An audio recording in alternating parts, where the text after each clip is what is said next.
February this year, the African continent was hit by an outbreak of the Ebola virus disease. It began in Guinea, but within weeks it spread to two more countries, Liberia and Sierra Leone. So far, about 1,000 persons are reported to have died from this disease across West Africa. Many more are still infected or at risk. Nigeria was recently exposed to this disease, known to be one of the most virulent diseases known to humankind, in July when a Liberian American, Mr. Patrick Sawyer, died from complications of the Ebola virus disease at a hospital in Lagos State. Ever since then, the country has adopted several strategies to ensure protection of its citizens and care for those who may have come in contact with the index case, Mr. Sawyer. All these and more will come your way today on the program. My name is Onyebuchi Somto and this is Dateline Nigeria.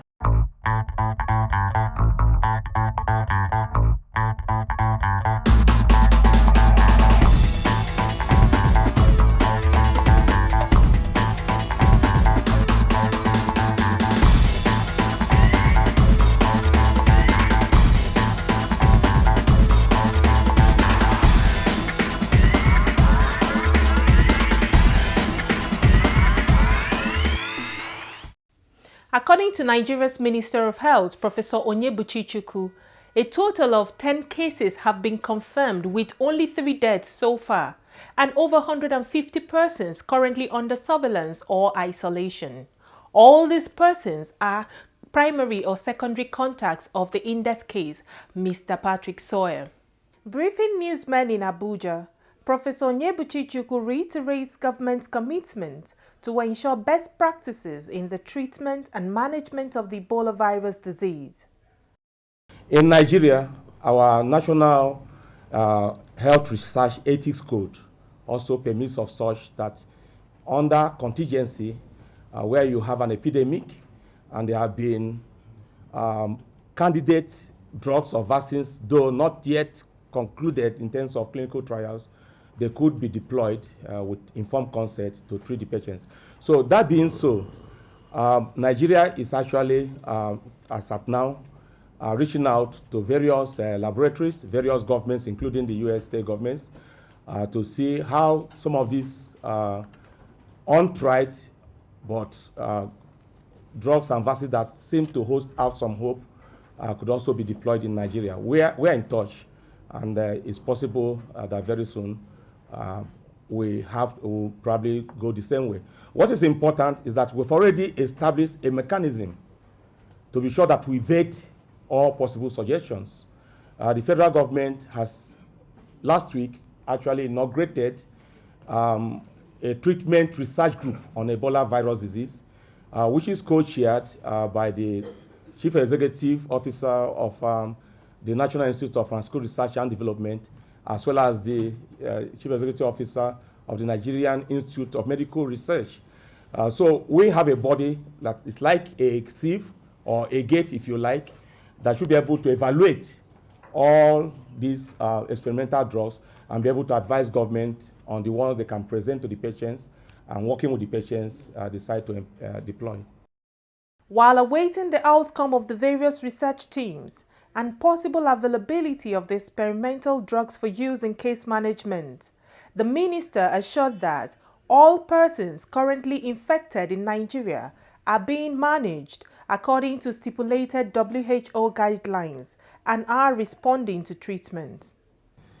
Even with the vaccines, whether approved, licensed, or whether they are still experimental, even with all the drugs, whether they are experimental or they've actually gone through the clinical trials and become registered by the appropriate bodies, in the case of Nigeria, to be NAFDAC.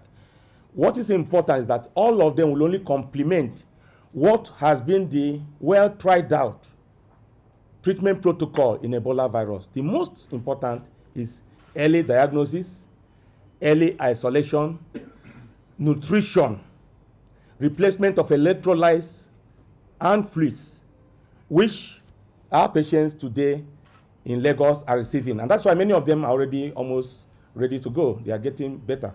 So we just want to say that this is the standard protocol that WHO knows of. And that's what we are using just to be sure. These other ones are like using this opportunity. If there's something that can add value, then we'll then call those up to action. So I just want you to understand that presently our patients are getting the treatment according to established World Health Organization protocol. On the issue of the ongoing strike by the Nigerian Medical Association, Professor Chukwu doused concerns that it could hinder availability of skilled hands to manage the Ebola outbreak. We are still discussing with the NMA. We are still pleading with the Nigerian Medical Association to ask its members to return to work. While we are still doing that, we've not gone to bed. We are not sleeping. There are doctors who are not part of the strike, and they've been taking part in the management of these patients. We are still recruiting more volunteers because we need more people to come into the fight against Ebola. Not only doctors, but includes other array of health workers, nurses, environmental officers, sanitary officers, laboratory scientists, pharmacists, and the like. And presently, in the treatment sector, the only one, because for now, the disease is just only in Lagos State, for now. All the other suspected cases in other states have not been confirmed. Some already we've concluded the investigation, and it is not.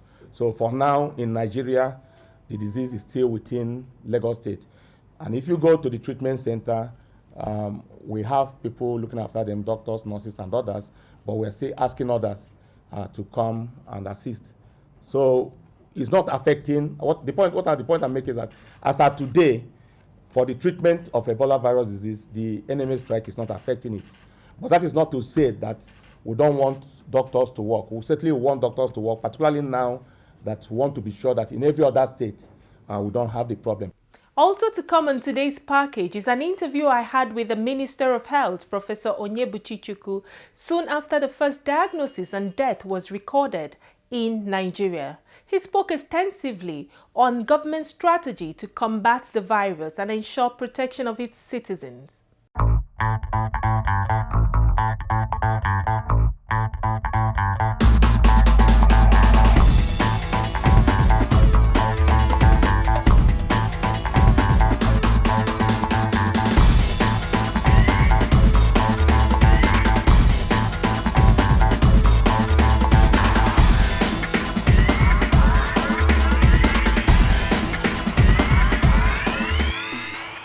You're welcome to the program. Thank you very much. Nigeria was recently exposed to this virus with the arrival and death of the librarian. So how has the country been able to move in response to this? We started getting ready since the first case was announced in the Republic of Guinea. Because this is a disease that we know is deadly, but has never been reported in West Africa. I've always said it's a Central African and maybe some parts of East African problem. And for you now to have it, in addition to the ones we've always known in Nigeria, was cause for concern. And so, even though we have a general surveillance system, we now heightened the surveillance since March when it broke out in Guinea. So, for this case that came, I would say it's because we are ready that we're able to deal with it. I've read in the paper, some people say, it's luck. Well, we thank God. God does everything, but I can tell Nigerians confidently to ignore anybody just saying it's luck. The fact is that someone came by air. The fact that he collapsed when he came is also good for us because it then made the job easy. The fact that he was taken to hospital and government participated from beginning to take him to hospital, and everybody had that high index of suspicion, including the hospital where he was taken to, is something we should commend Nigerians, those in government, those in private.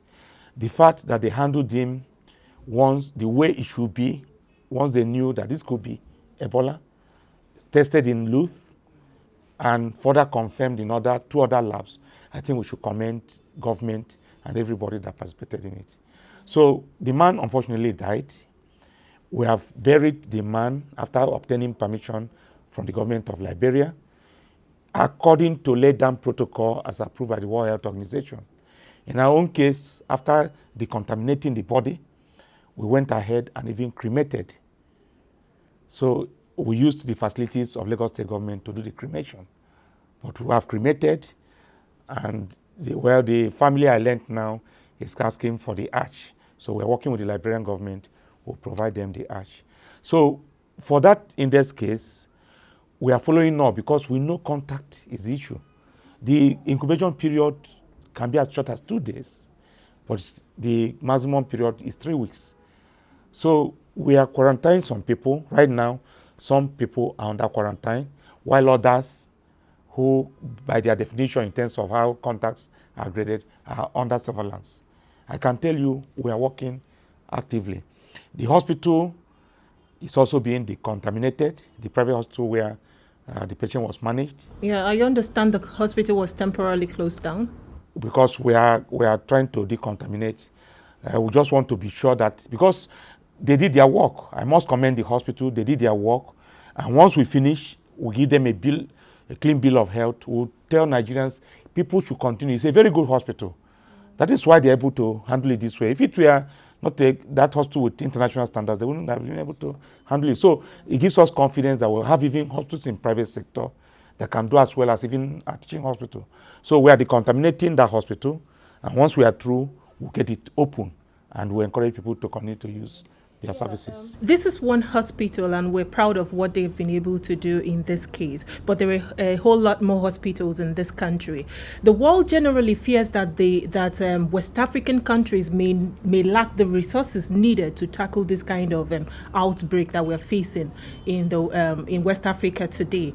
I know that during such outbreaks that health workers are most at risk, so to say. In terms of equipment and facilities, PPEs and all, how have we fared as a country, or what is being done to ensure that other hospitals will be able to contain this if more cases arise? It's good for people to express concern, really, because you're talking of a sub-region. We have challenges in our sub-region. Some of the challenges are not even. Nigeria is better in many aspects. I can tell you that WHO said clearly, in Africa, Nigeria has the best surveillance system, public health surveillance system. We have the best in Africa, there's no doubt about that. But there are challenges, certainly, because we are developing countries. But let me tell you something about disease outbreak. It doesn't matter which country. Remember the avian flu? It didn't start from us. It was imported from the so-called advanced countries. Even today, there are countries like US that are having measles outbreak. They also are having pertussis, which is whooping cough outbreak. The thing about disease is that you just have to get ready. It taxes the resources of a country, no doubt. So the advanced countries are able to withstand the pressure on the system. But it can come in unannounced. Like this case was imported. It's not as if it started de novo in Nigeria. Anybody can enter any plane without full disclosure and go to any country in the world. So every country in the world is at risk. And that's why I maintained weeks before it even landed in Nigeria. Every time media people ask me, Honorable Minister, is Nigeria at risk? I say, sure, we're at risk. We're at risk. There's no doubt about it. Let's not play with it. It has nothing to do whether you're a developing country or not, because disease knows no boundary. So, but we have put in place what we think is standard. We are mobilizing even more resources. We are trying to sensitize people more, because what is important is that Nigerians need not panic, but they need to be informed. Yes. And they need to have the right information. Right information, because today a government official was showing me something on his cell phone from social media. I thank the person who is posting it on social media. Is helping the Minister of Health do his work. But please, can he get the information from me? Because he has also misinformed the people he's sending to. He says, Ebola cannot be gotten airborne. Who told him? Ebola can be spread by droplet, so which means it can be airborne. Please, we need to let people know. So what is important is that now that we have Ebola fever in West Africa, in fact, we are going to even stop this advertisement where people say, if you have fever, just go and buy anti-malaria, and then after 3 days, If you're not okay, then go and see a doctor. With Ebola, you may not have the chance. Yes, because I was going to say that I know in Nigeria, self-medication is very rampant. So when people have headache or feel feverish, they go to the nearest pharmacy and buy something and drink. So I think this is something we should highlight here, that it's dangerous for people to just assume that the fever they're feeling is just malaria. Once you have it, see a medical doctor. So that from beginning, they know you're under their surveillance. Is this treatable or is there a cure? That's the problem we're having with Lassa fever. Because the other causes of hemorrhagic fever, take for instance, yellow fever. Yellow fever is deadly, but we have a vaccine. So we encourage people to be immunized against yellow fever. So it's part of routine immunization in Nigeria. And for travelers, it's compulsory also. You take something like Lassa fever. Lassa fever doesn't have a vaccine, but it has a drug that is effective. So if we have you, just like recently, in a particular hospital in Nigeria, a federal government hospital, someone died from Lassa fever. And because altogether they were almost getting 40 to 50 staff were in contact with him, all of them eventually got sick. But we treated them successfully that we didn't lose any life. As recent as 3 months ago, we did not lose a single life because we have an effective drug which the federal government always procures. So we have them in stock and we send to state governments to keep in their own hospitals too. So that is the beauty about Lassa fever. No vaccine, but has a drug that is effective. In the case of Ebola, no vaccine and no effective drug. So what do we do when we have someone suffering from Ebola? We treat you, and now treatment now depends on your own immunity and the support treatment we're giving you, like rehydrating you and clearing the system with other drugs. But there's no specific drug as of now. So this supporting treatment you'll be rendering at that point in time, is it possible that the person may regain, the person's body may be able to develop antibodies? Well, if the body is able to fight back, like you said, it will develop antibodies. But the reason why some people have survived is just because they were able to present early, their immunity must have been high, and the support treatment was good. But it's deadly because there's no specific drug. Okay, moving on now, talking about things that are being done to contain the crisis in Nigeria. I want to find out, one, do you have things like maybe travel restrictions or something like that as part of the effort? And also enlightenment, especially for people at the rural level who are more in contact with monkeys and bats and we started public enlightenment since March. Unfortunately, because of the system, even our media office always demand for money. So within the resources at our disposal, all Federal Radio Corporation of Nigeria stations have been carrying it in 5 languages. The NTA and the network stations of NTA have been carrying it in 5 languages: English, Pidgin English, Hausa, Igbo, Yoruba. But the beauty now is that we are going to upscale. Reason is that the president has set up a special committee which is interministerial, of which 6 ministers, and we are co-opting more ministers, are members. We even had a second meeting today. So the beauty now is that the Minister of Information too is on it. Minister of Communication Technology is on it. So they are also using their own networks and resources now to get us more space to be able to send the message. But we're not only dependent on this conventional means.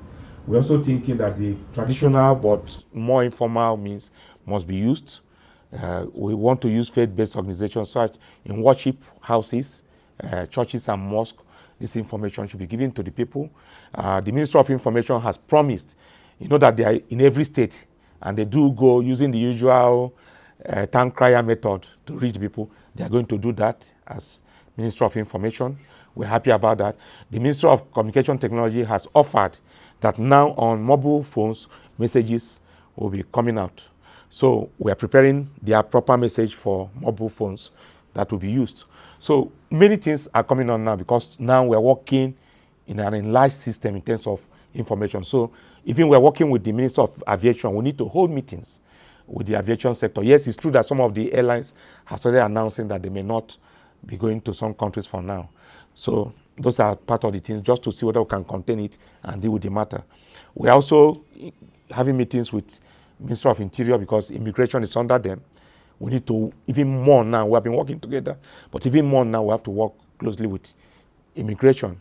We're involving the Ministry of Foreign Affairs. Everybody now has been brought on board. Ministry of Agriculture is important because even though our port health services have stations in all our international airports, we have presence in all our seaports, and we have in 22 official land crossings.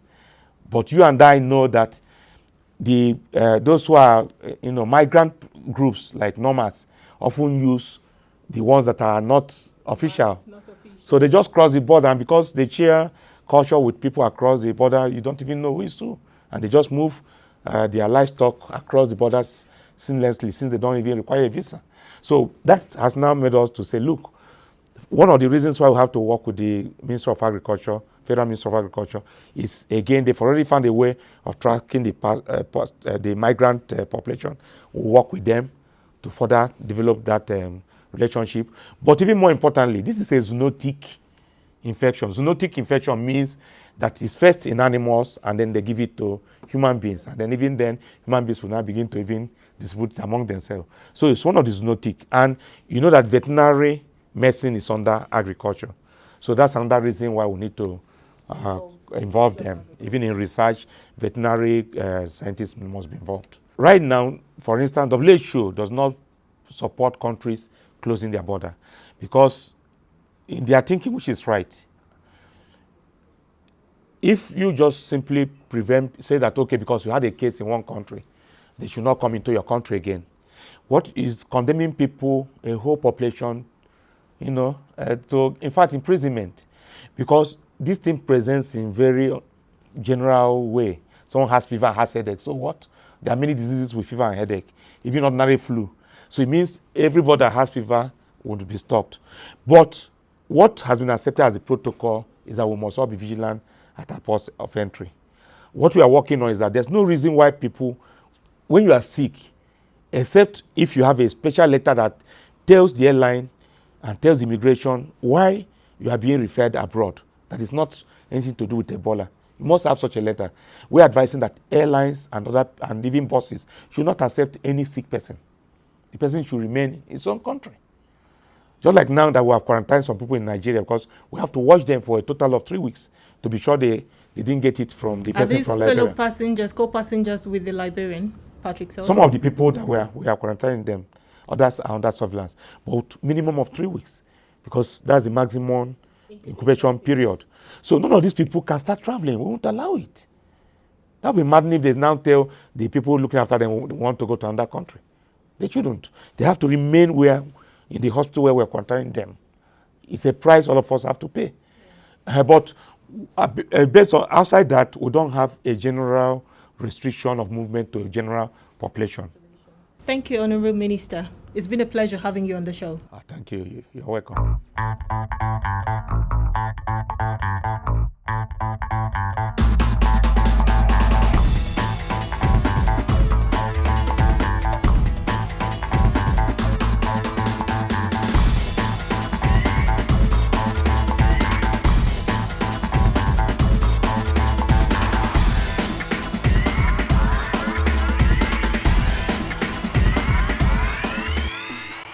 And with that, we come to the end of this week's edition of Dateline Nigeria. Thank you for being there.